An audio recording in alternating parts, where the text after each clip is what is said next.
Welcome back to the vlog. It's 1:43 a.m. That's right, you read that correctly. It's a late night session, $300 buy-in, lose it down a little bit, and I pick up ace 8 of diamonds on the button. Action folds to me, and I open it for 15. I get 2 callers, both the blinds defend, so we're going 3 ways to the flop, 45 in the pot. The dealer collects the chips, and I do something that I haven't done in a vlog before. I pick my phone up to record the flop. I like the look of it, but I think it's a little obnoxious at the table. And 2 diamonds come out, backdoor straight flush draw. I could hit an ace, I could hit an 8, I could hit a 5, I could hit a 9. So many good cards on the turn, so when it checks to me, I'm going to continue betting. I go with a small sizing, 15. I think it is actually too small. The small blind comes along quickly. The player in seat 5 grabs some chips and joins us to the turn, and there are a lot of turn cards that we want to see. Let's just end it right now. Drop a diamond on the turn, dealer. The dealer does not oblige my simple request, and the small blind grabs a stack and just throws in 40 very quickly, making me think that he probably scored a strong hand on the flop, and this was his plan before the turn even came out. And the big blind likes that price, makes the call. Actions on me. I don't particularly like to spot. Sure, I have a very strong hand. I don't think the small blind is bluffing. I think he has a strong hand that he'd call down with if I were to jam. And so I really don't have a choice except for just to make the call and hope my card falls. Luckily, I have position going to the river. So I opt in, make the call. We're going to see the last one, and nope, don't get there.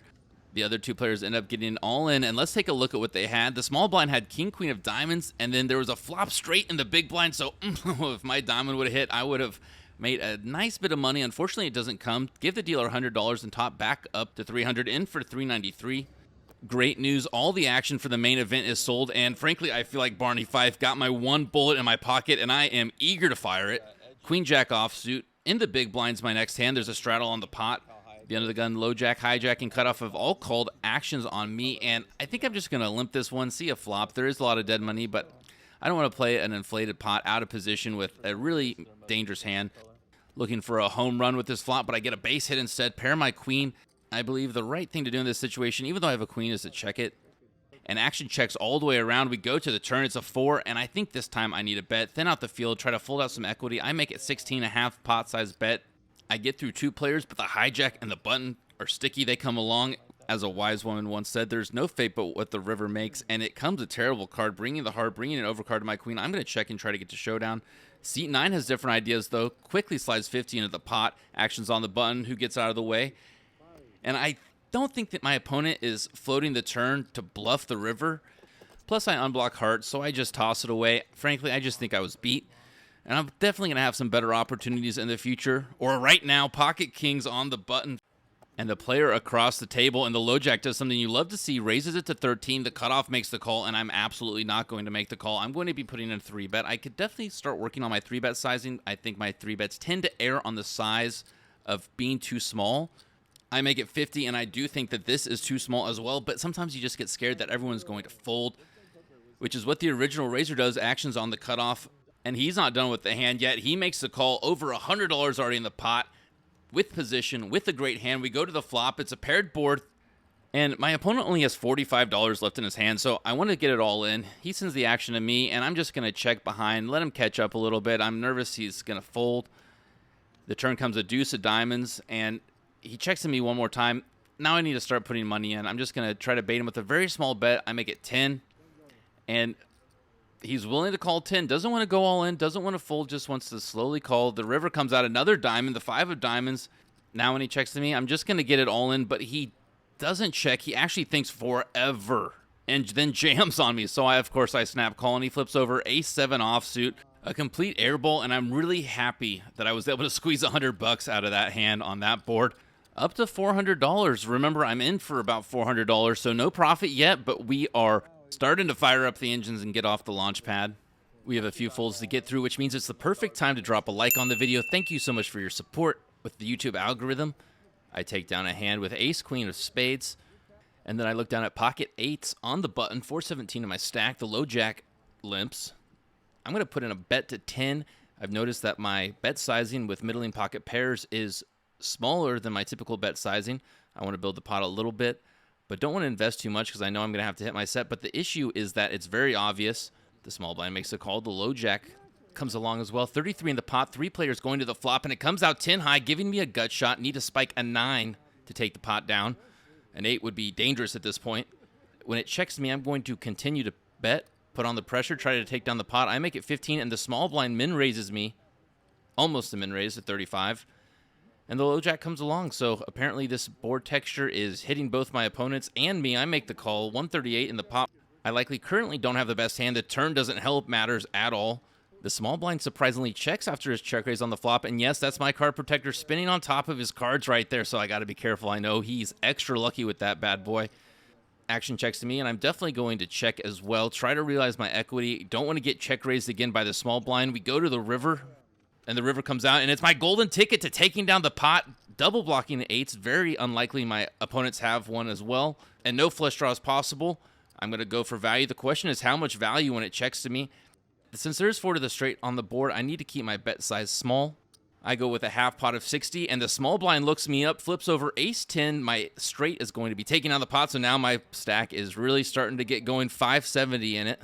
We are deep into the dark of the night. It's past 3 a.m. The next playable hand I get is 9-8 of hearts on the button. The middle position player limps. I open the action to 15, and then the small blind decides that 15 is not going to be enough, raises it up to 40. Very interesting out of the small blind. I would expect a strong hand. There aren't a lot of people 3-bet bluffing pre-flop in these stakes.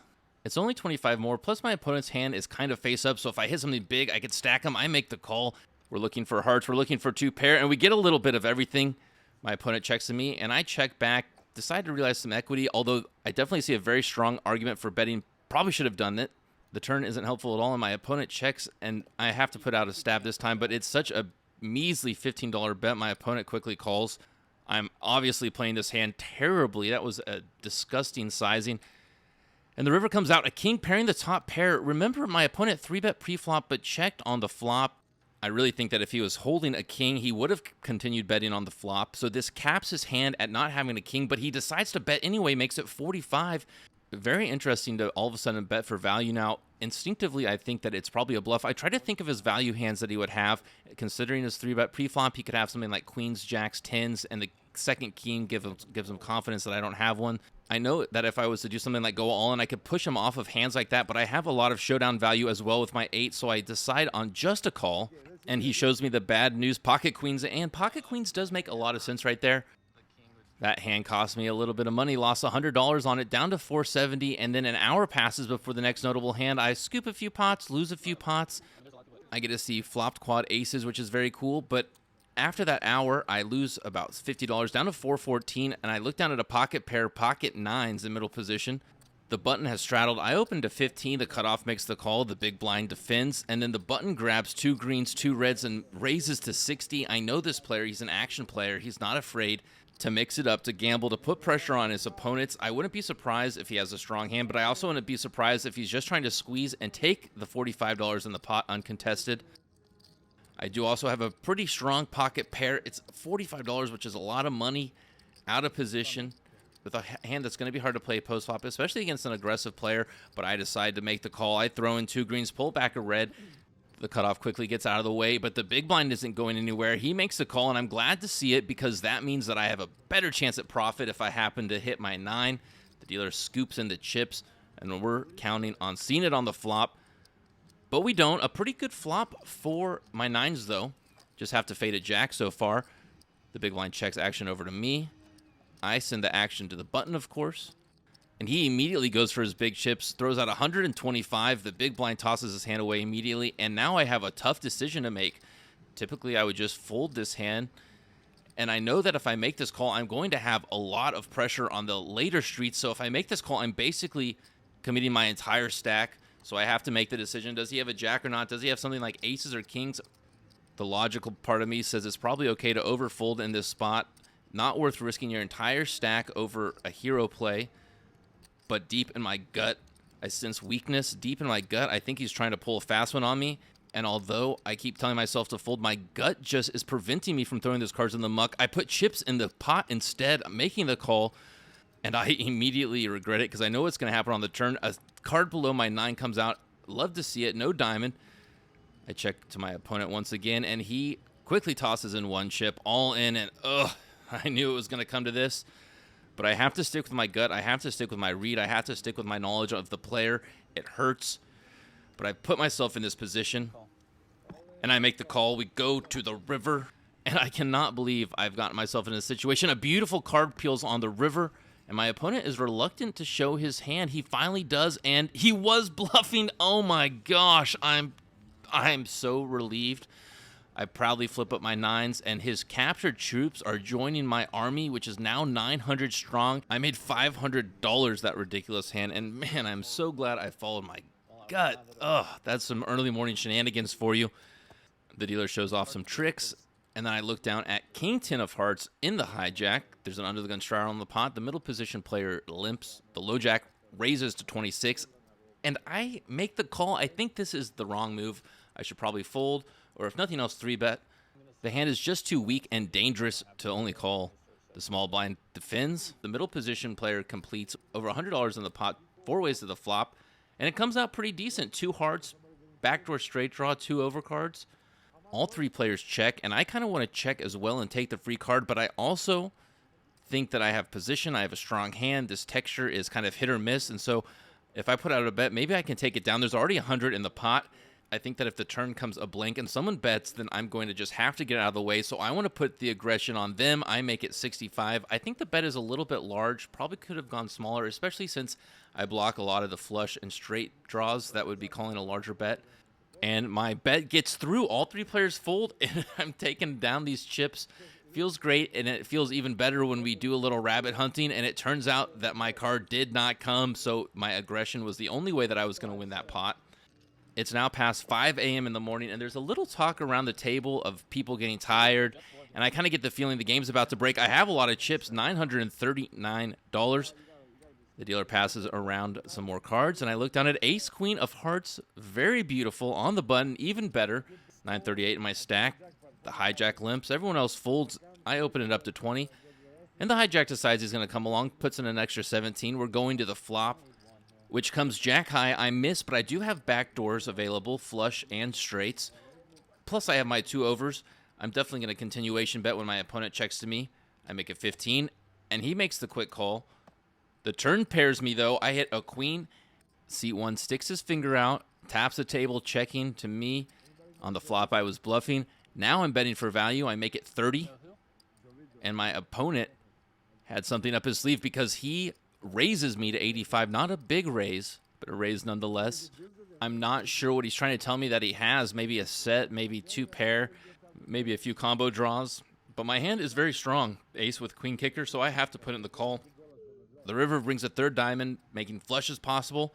Some obscure straights are possible, but not likely. And the hijack is going to fire again, makes it 150. The pot's up to $400. I have to call 150 to win 550. Getting pretty good odds with a great hand. But is it really a great hand, or is it just one of those hands that looks beautiful but really doesn't beat anything? And I think that might be the case here because my opponent could have a lot of value hands. Remember, he limped pre-flop and then called, so he could easily have pocket 5s. He could easily have pocket 4s. He may even show up with 6-3 suited every once in a while or 6-8 suited. And so I think in this situation, although my hand seems strong, I need to lay it down and hope that my opponent shows his hand because I want some closure on this one. All right, nice hand. I'm going to fold. Will you show me for the vlog? Are you out? Yeah, I'm out. Okay, you're done. Yeah, sorry. I feel like I might have gotten bluffed, but...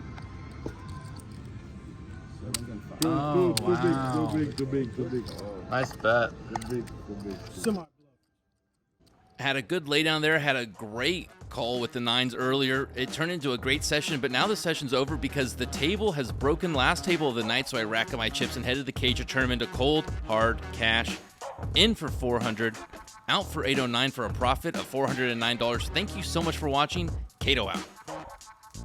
I hope you enjoyed that video. If you did, you might as well watch another. I put 2 great episodes up on the screen for you. The choice is yours. Thanks again.